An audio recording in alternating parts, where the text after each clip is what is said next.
네, 저희가 어제장 특징적으로 움직였던 종목들 어떤 이유로 움직였는지 끈질기게 추적해 보겠습니다. 종목와의 금요일 이 시간은 루크투자연구소 임순재 대표 나와주셨습니다. 안녕하십니까? 네, 안녕하십니까?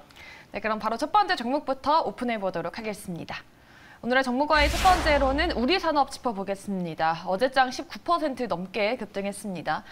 현대차그룹 EGMP 3차 열관리 공급 업체로 선정됐다라는 호재였죠. 앞으로 좀 더 이런 호재가 이어질 거라고 보십니까? 네, 좀 더 이어지지 않을까라는 생각을 하고 있고요. 우리 산업 같은 경우에 기본적으로 열 관리 하는 공조 시스템에 대해서 좀 강점을 갖고 있는 회사다라고 보시면 될 것 같습니다. 네. 현대자동차 1차 밴드는 아니고요, 2차 밴드다라고 보시면 되는데요. 그렇기 때문에 한원 시스템이나 아니면 현대모비스 같은데 이게 이제 납품을 한다라고 보시면 되겠습니다. 전일 같은 경우 이제 현대자동차에 이제 EGMP 이제 3차 입찰이 있었는데요. 거기에 이제 열 관리 이제 부품에 관련돼서 이제 납품을 하겠다라는 그런 얘기가 나오면서 강세를 보였습니다. 특히 이제 기존에 이제 우리 산업 같은 경우에는 현대차의 코나 EV나 아니면 제네시스, 아이닉스 같은데 전부 다 지금 납품을 하고 있는 그런 상황입니다. 이 상황에서 추가적으로 더 수주를 받았다라고 보시면 될 것 같고요. 2023년도까지 현대자동차의 납품, 2023년부터 본격적으로 이제 납품이 되는 그런 물량이다라고 보시면 될 것 같습니다. 아직까지 시간이 남아 있는데 네. 기대감이 좀 선반영된 네, 건가요? 그렇죠. 일단 선반영됐다라고 보시면 될 것 같고요.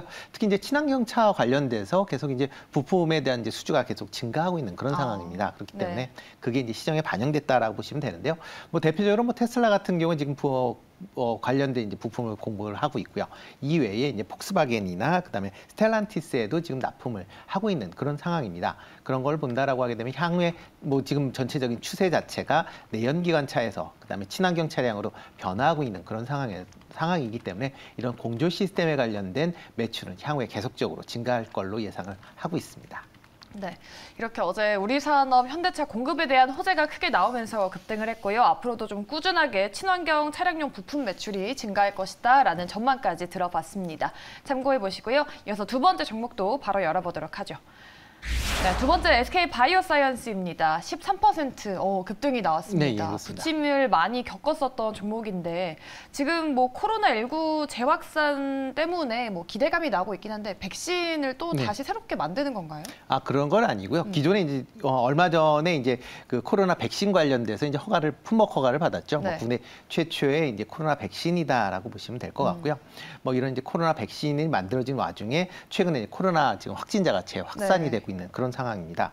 지금 최근 일주일간 본다라고 하게 되면 지금 확진자 수가 일일 평균 확진자 수가 이제 18,000명 가까이 되니까요. 네, 상당히 다시 지금 전주에 비해서 2배 정도 증가한 그런 모습입니다. 그러다 보니까 이제 정부 입장에서 보면 지금 현재와 같은 추세가 지속이 된다라고 하게 되면 8월 말, 9월 초에는 일일 확진자 수가 한 10만 명이 넘을 것이다라고 다시 10만 명까지요? 그렇죠. 네, 그런 얘기가 나오고 있습니다. 그러다 보니까 이걸 방지하기 위해서 코로나 백신을 이제 추가 접종하는 거에 대해서 지금 다시 논의를 시작하고 있는 그런 상황입니다.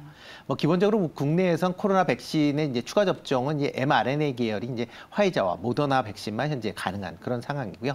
지금 이번에 만든 이제 SK 바이오사이언스의 스카이코비움이라는 이제 백신은 일단은 추가 접종 대상은 아니고요. 신규 접종 대상만 가능한 그런 이제 제품이다라고 보시면 되는데요. 지금 상황에서 만약 추가 접종을 하겠다라고 하게 되면 이 국내에서 만든 백신이 있기 때문에 이걸 과연 이제 이거를 추가 접종 품목에 합칠 것이다라는 기대감이 지금 선반영이 됐다라고 보여집니다. 실제적으로 SK 바이오사이언스 같은 경우도 추가 접종용으로 이제 어떻게 되는지 임상 실험을 진행 중에 있고요. 만약 임상 실험이 긍정적인 결과를 나타낸다라고 하게 되면 정부에서도 국내 코로나 백신을 이제 확대한다라는 차원에서 아마 SK 바이오사이언스의 백신을 아마 추가하지 않을까라고 생각을 하고 있습니다. 네, 알겠습니다. SK 바이오사이언스 짚어보셨고요. 이제 세 번째 마지막 종목 한번 열어보도록 하겠습니다. 네, 오늘 종목과의 마지막 종목은 하나금융지주 되겠습니다. 금리 인상기 대표적인 수혜주로 꼽히는 게 금융주 아니겠습니까? 네. 지금 이름값을 못하고 있는 상황인데 네. 금리 인상에도 불구하고 아무래도 경기 침체 우려 때문일까요? 하반기에 좀 전망이 어둡던데요. 네, 뭐 두 가지 이유가 가장 크다라고 보시면 될 것 같습니다. 하나는 금융당국이 최근에 이제 예대마진에 대해서 계속 얘기를 하고 네. 있는 그런 상황이다라고 보시면 되겠습니다. 특히 이제 5대 그러니까 5대 금융지주 같은 경우에 1분기에 이자가 영업이익이 상당 부분 크게 나왔거든요. 네. 합쳐서 한 5조가 넘는 이제 금액 영업이익이 발생을 하다 보니까 최근에 같이 이제 경기가 둔화될 가능성이 있는 와중에 은행이 너무 많은 이제 이윤을 창출하는 거 아니냐라는 그런 이제 얘기들이 나오고 있고요.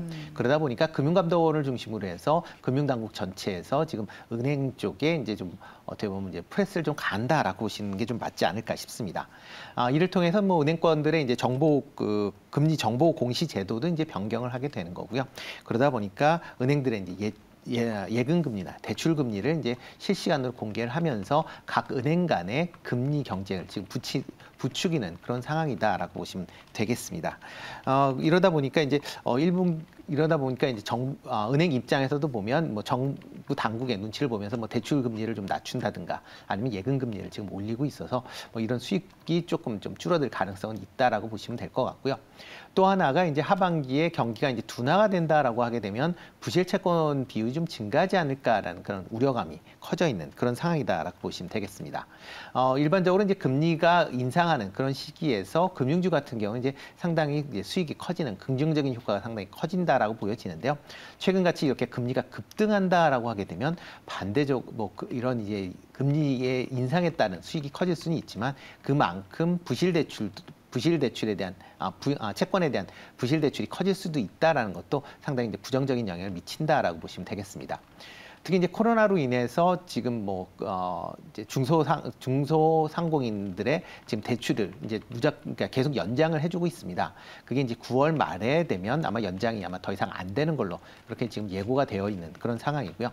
만약 연장이 안 된다라고 하게 되면 중소상공인들의 아마 부실이 많이 증가할 걸로 그렇게 예상을 하고 있습니다. 그렇게 되면 은행 입장에서 보면 충당금을 많이 쌓아야 되는 거고요. 그러다 보면 영업이익이 상반기에 비해서 상당 부분 감소할 수 있다라는 게 지금 주가에 선반영되고 있는 그런 모습이다라고 보시면 되겠습니다. 네, 알겠습니다. 이렇게 어제장 특징적으로 움직였던 종목들 3가지 짚어봤고요.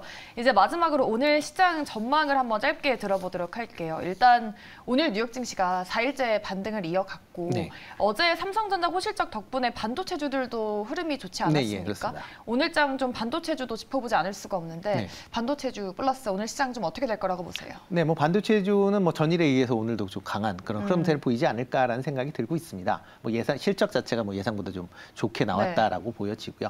다만 이제 반도체 관련주도 이제 하반기 이후서부터 이제 가격에 대한 이제 이슈가 불거지면서 뭐 상승폭은 뭐 아주 삼성전자가 6만 원을 다시 넘어가기는 조금 당분간 좀 어렵지 않을까라는 네. 개인적인 좀 생각을 해보고 있고요. 하반기까지 봐도 그렇게 보시나요? 그러니까 일단 하반기 좀 더 지켜봐야 되지. 아마 중간에 랠리는 한번 중간에 있을 겁니다. 아마 베어마켓 랠리라는 게 뭐 항상 존재는 하고 있기 때문에 뭐 반등 정도는 이제 충분히 가능하긴 하지만 이번 반등으로는 6만 원을 과연 아마 터치하는 수준에서 아마 끝나지 않을까라는 좀 개인적인 생각을 해보고 있고요.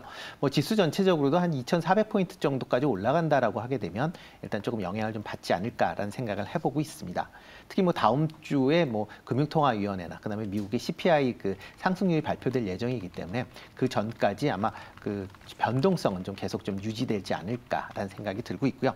다만 금일 같은 경우는 뭐 그러니까 미국 시장도 좋았고 어제의 그 탄력성 때문에 뭐 추가적인 상승은 가능하지 않을까라는 생각을 해봅니다. 네, 알겠습니다. 오늘적은 기술적인 반등이 유효하겠지만 좀 다음 주 금융통화위원회 그리고 미국의 CPI를 관망하면서 앞으로 시장에서는 변동성이 이어지지 않을까 전망해 주셨습니다. 참고하시면서 오늘장 잘 대응해 보시기 바라겠습니다.